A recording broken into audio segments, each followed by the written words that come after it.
ತುಂಬಾ ಓವರ್ ಇದಾದ್ರೆ ಮನೆಗೆ ಬಿಡ್ತೇವೆ ಅನ್ನುವಂತ ಮಾತನ್ನ ಹೇಳಿದ್ರಿ. ಆದ್ರೆ ಆ ತರದಿಲ್ಲ, ಅವರೇ ವ್ಯವಸ್ಥೆ ಮಾಡ್ಕೋಬೇಕು ಅನ್ನೋಂಥ ಮಾತನ್ನ ಕಮಿಷನರ್ ಹೇಳಿದ್ದಾರೆ. ತೀರಾ ಆಗದೆ ಇರೋರು ಮಾತ್ರ ಬಿಡ್ತೇವೆ ಅನ್ನುವಂಥದ್ದು. ಅಂದರೆ ಎಲ್ಲರಿಗೂ ತಗೊಂಡೋಗಿ ಬಿಡೋದಿಲ್ಲ. ತುಂಬ ಅವರು ನಡೆಯೋಕ್ಕೆ ಆಗೋದಿಲ್ಲ, ಅವರಿಗೆ ಪ್ರಜ್ಞೆನೇ ಇರೋದಿಲ್ಲ ಅನ್ನೋ ಮಟ್ಟಕ್ಕೆ ಕೆಲವರೆಲ್ಲ ಹೋಗ್ಬಿಡ್ತಾರೆ ಎಂಜಾಯ್ಮೆಂಟ್ ಮಾಡುವಾಗ. ಸೊ ಅಂಥವರಿಗೆ ನಾವಲ್ಲಿ ಒಂದು ಏನೋ ರೆಸ್ಟಿಂಗ್ ಪ್ಲೇಸ್ ಅಂತ ಮಾಡಿರ್ತಾರೆ, ಒಂದು 15 ಕಡೆ ಮಾಡಿದ್ದಾರೆ. ಅವ್ರನ್ನ ಅಲ್ಲಿ ಫಸ್ಟು ಕರ್ಕೊಂಡೋಗಿ ಅಲ್ಲಿ ಸೋಬರ್ ಆಗೋವರೆಗೂ ಅವ್ರನ್ನ ಇಟ್ಕೊಂಡಿರ್ತಾರೆ. ಆಮೇಲೆ ಅವ್ರ ಅಡ್ರೆಸ್ ತೊಗೊಂಡು ಆಮೇಲೆ ಅವ್ರನ್ನ ಮನೆಗೆ ಕಳಿಸ್ಕೊಡೋ ವ್ಯವಸ್ಥೆ ಮಾಡ್ತೀವಿ. ಯಾಕೆಂದರೆ ನಾಳೆ ಏನಾಗುತ್ತೆ, ವಿಶೇಷವಾಗಿ ಹೆಣ್ಮಕ್ಳು ಅವರಿಗೆ ಆ ಸಂದರ್ಭದಲ್ಲಿ ಅವರು ಯಾವ್ಯಾವ ಪರಿಸ್ಥಿತಿಯಲ್ಲಿ ಇರ್ತಾರೆ ಹೇಳೋಕ್ಕೆ ಬರೋದಿಲ್ಲ, ಕಾನ್ಷಿಯಸ್ ಇರೋದಿಲ್ಲ. ಅವ್ರಿಗೆ ಯಾರು ಏನು ಬೇಕಾದರೂ ಮಾಡ್ಬೋದಲ್ಲ. ಆ ಸೇಫ್ಟಿಗೋಸ್ಕರ ನಾವು ಈ ಕ್ರಮ ತೊಗೊಳಕ್ಕೆ ಮಾಡ್ತಾ ಇದ್ದೀವಿ. ಬೇರೆ ಪರ್ಪಸ್ ಏನಿಲ್ಲ. ಬೇರೆಯವ್ರು ಯಾರೂ ಕೂಡ ಮಿಸ್ಯೂಸ್ ಮಾಡ್ದಂಗೆ ನೋಡ್ಕೋಬೇಕಲ್ಲ. ಓವರಾಲ್ ಸ್ಟೇಟ್ ಹೇಗಿದೆ ಸರ್? ಎಲ್ಲ ಕಡೆನೂ ಇಡೀ 30 ಜಿಲ್ಲೆಗೂ ನಾವು ಸೆನ್ಸಿಟೈಸ್ ಮಾಡಿದ್ದೀವಿ. All SPs have been instructed very strictly. ಕೆಲವು ಜಿಲ್ಲೆಗಳಲ್ಲಿ ಏನಂಥ ಆ್ಯಕ್ಟಿವಿಟಿಗಳು ಇರೋದಿಲ್ಲ. ಕೆಲವು ಜಿಲ್ಲೆಗಳಲ್ಲಿ ಮೈಸೂರು ಇರ್ಬೋದು, ಬೆಳಗಾಂ, ಹುಬ್ಬಳ್ಳಿ, ಮಂಗಳೂರು ಈ ಥರದ್ದು ಜಿಲ್ಲೆಗಳಲ್ಲಿ ಸ್ವಲ್ಪ ಈ ಥರದ್ದು ಆ್ಯಕ್ಟಿವಿಟೀಸ್ ಏನೋ ಎಂಜಾಯ್ ಮಾಡೋದು, ಬೀದಿಗೆ ಬರೋದು, ಬಾರ್ ಪಬ್ಬು ಅವೆಲ್ಲ, ಅದಕ್ಕೆ ಸ್ವಲ್ಪ ಇನ್ಸ್ಟ್ರಕ್ಷನ್ಸ್ ಕೊಟ್ಟಿದ್ದೇವೆ. ವಿಶೇಷವಾಗಿ ಬೆಂಗಳೂರಿನಲ್ಲಿ ತಮ್ಗೆ ಗೊತ್ತಿದ್ದಂಗೆ ಪ್ರತಿ ವರ್ಷ ಭಾಳಷ್ಟು ಜನ ಹೊರಗಿನಿಂದ ಬರ್ತಾರೆ. ನಮ್ಮವರು ಇಲ್ಲಿ ಕನ್ನಡಿಗರು ಅಂತ ಹೇಳಿ ಅವ್ರು ಯಾರು ಅದು ಕಡಿಮೆ ಸಂಖ್ಯೆ, ಬಟ್ ಹೆಚ್ಚು ಹೊರಗಡೆಯಿಂದ ಬರ್ತಾರೆ. ಅದು ಸ್ವಾಭಾವಿಕವಾಗಿ ಅವರೆಲ್ಲ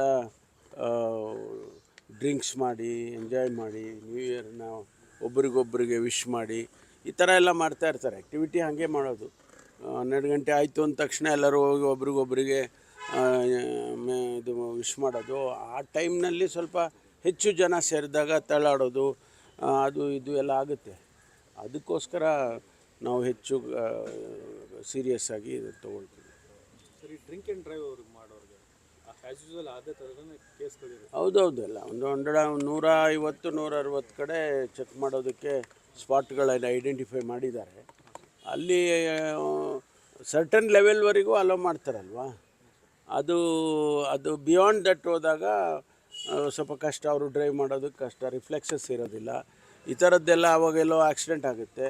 ಅವಾಗ ಅನ್ನೆಸರಿಲಿ ಅವರು ಸಾಯ್ತಾರೆ, ಬೇರೆಯವ್ರನ್ನೂ ಸಾಯಿಸ್ತಾರೆ. ಆ ಥರದ್ದೆಲ್ಲ ಸ್ವಲ್ಪ 1-2 ದಿವಸ ಕಂಟ್ರೋಲ್ ಮಾಡಿದರೆ ಪ್ರಾಣಗಳು ಉಳಿಯುತ್ತೆ, ಫ್ಯಾಮಿಲಿಗಳು ಉಳಿಯುತ್ತವೆ. ಅದಕ್ಕೋಸ್ಕರ ನಾವು ಇಷ್ಟೆಲ್ಲ ಮಾಡಬೇಕಾಗ್ತದೆ. ಆಮೇಲೆ ಹೆಚ್ಚು ಜನ ಸೇರಿದಾಗ ಸ್ವಾಭಾವಿಕವಾಗಿ ಬೇರೆ ಆ್ಯಂಗಲಲ್ಲೂ ನೋಡಬೇಕಲ್ಲ. ನಮಗೆ ಟೆರರಿಸ್ಟ್ ಆ್ಯಂಗಲಲ್ಲಿ ನೋಡಬೇಕು ಅಥವಾ ಬೇರೆ ಆ್ಯಂಗಲಲ್ಲೆಲ್ಲ ನೋಡಬೇಕು. ಅದೆಲ್ಲ ಅನುಭವದ ಮೇಲೆ ಬೆಂಗಳೂರು ಪೊಲೀಸ್ನವರು ಕ್ರಮ ತಗೊಳ್ಳೋದಕ್ಕೆ ಮುಂದಾಗಿದ್ದಾರೆ. ಪೊಲೀಸ್ ಜೊತೆ ವಾಗ್ವಾದಕ್ಕೂ ಕೂಡ ಹಿಡಿತಾರೆ ಸರ್ ಕುಡಿದ್ಬಿಟ್ಟು? ಹೌದು, ಅದಕ್ಕೆ ನಾವು ಭಾಳ ಸ್ಟ್ರಿಕ್ಟಾಗಿ ಬಾಡಿ ಓರ್ನ್ ಕ್ಯಾಮ್ರಾಗಳು ಹಾಕ್ಕೊಳ್ಳೇಬೇಕು ಅಂತ ಹೇಳಿದ್ದೇವೆ. ಬಾಡಿ ಓರ್ನ್ ಕ್ಯಾಮ್ರಾದಲ್ಲಿ ಎಲ್ಲ ರೆಕಾರ್ಡ್ ಆಗುತ್ತೆ. ಆಮೇಲೆ it will directly connect to command centre. ಅಲ್ಲಿಂದ ನೋಡ್ತಾರೆ. ಆವಾಗ ಎಕ್ಸ್ಟ್ರಾ ಫೋರ್ಸು ಬೇಕಾದರೆ ಕಳಿಸ್ಕೊಡ್ತಾರೆ.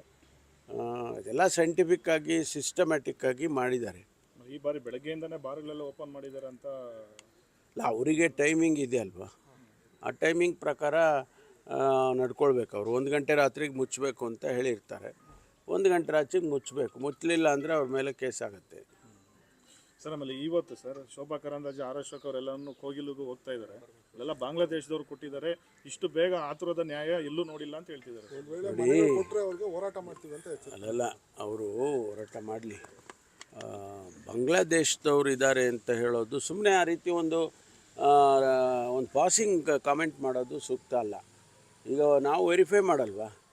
ಈಗ ಒಂದು ವೇಳೆ ಅವ್ರಿಗೆ ಪರಿಹಾರ ಕೊಡುವಾಗ ಅಥವಾ ಮನೆಗಳನ್ನೇ ಕೊಡುವಾಗ ಅವು ವೆರಿಫೈ ಮಾಡೇ ಅಲ್ವಾ ಮಾಡ್ತಾರೆ. ಬಾಂಗ್ಲಾದೇಶದವ್ರು ಇದ್ದರೆ ಬಾಂಗ್ಲಾದೇಶದವ್ರಿಗೆ ಕೊಡ್ತಾರೆ.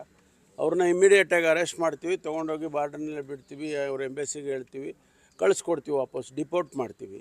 ಇಲ್ಲ ಅವರೇನಾದರೂ ಕ್ರಿಮಿನಲ್ ಆ್ಯಕ್ಟಿವಿಟೀಸಲ್ಲಿ ಇನ್ವಾಲ್ವ್ ಆಗಿದ್ದರೆ ಅವ್ರನ್ನ ಅರೆಸ್ಟ್ ಮಾಡಿ ಒಳಗಡೆ ಹಾಕ್ತೀವಿ. ಅವರು ಗೃಹ ಸಚಿವರಾಗಿದ್ದಾರೆ ಅಶೋಕ್ ಅವರು, ಅವ್ರಿಗೆ ಇದೆಲ್ಲ ಗೊತ್ತಿದೆ. ಅವರು ಸುಮ್ಮನೆ ರಾಜಕೀಯ ಕಾರಣಕ್ಕೋಸ್ಕರ ಮಾತಾಡ್ತಾರೆ ಅಷ್ಟೇ. ಈಗ ನಿಮ್ಮ ಇಲಾಖೆಯಿಂದ ಏನಾದ್ರು ವೆರಿಫೈ ಮಾಡ್ತಾ ಇದ್ದಾರೆ ಸರ್? ಅಲ್ಲ, ಖಂಡಿತವಾಗಿ ಮಾಡ್ತೇವೆ. ಇನ್ನು ನಮ್ಮಲ್ಲಿ ಈಗ ಅವರು ಯಾರು ಲಿಸ್ಟು ತಯಾರು ಮಾಡ್ತಾರೆ, ಎಲ್ಲಿ ನಮ್ಮ BBMP ಅವರು ಜಿ ಬಿ ಐ ಈಗ GBA ಅವರು ಲಿಸ್ಟ್ ಮಾಡಿರ್ತಾರೆ. ಅದನ್ನು ವೆರಿಫೈ ಮಾಡಿ ಅವರಿಗೆ ಅವ್ರು ಎಲ್ಲಿಯವರು ಏನು ಎಷ್ಟು ದಿವಸದಿಂದ ಬೆಂಗಳೂರಿನಲ್ಲಿ ಇದ್ದಾರೆ, ಆ ಜಾಗದಲ್ಲಿ ಎಷ್ಟು ದಿವಸದಿಂದ ಇದ್ದಾರೆ, ಅದೆಲ್ಲ ವೆರಿಫೈ ಮಾಡಿ ಅಲ್ವಾ ಮಾಡೋದು. ನಿರ್ಭೀತ, ನಿಷ್ಪಕ್ಷಪಾತ, ವಿಶ್ವಾಸಾರ್ಹ ಸುದ್ದಿಗಳಿಗೆ ಮತ್ತೊಂದು ಹೆಸರಾಗಿರುವ ನ್ಯೂಸ್ 18 ಕನ್ನಡ ಈಗ ಆಪ್ನಲ್ಲೂ ಲಭ್ಯವಿದೆ. ದಯವಿಟ್ಟು ಇಲ್ಲಿರುವ QR ಕೋಡ್ ಸ್ಕ್ಯಾನ್ ಮಾಡಿಕೊಂಡು ಆಪ್ ಡೌನ್ಲೋಡ್ ಮಾಡೋದಕ್ಕೆ ಮರಿಬೇಡಿ. ನಿಮ್ಮ ಬೆಂಬಲ ಹೀಗೆ ಸದಾ ನಮ್ಮೊಂದಿಗಿರಲಿ. ಧನ್ಯವಾದ.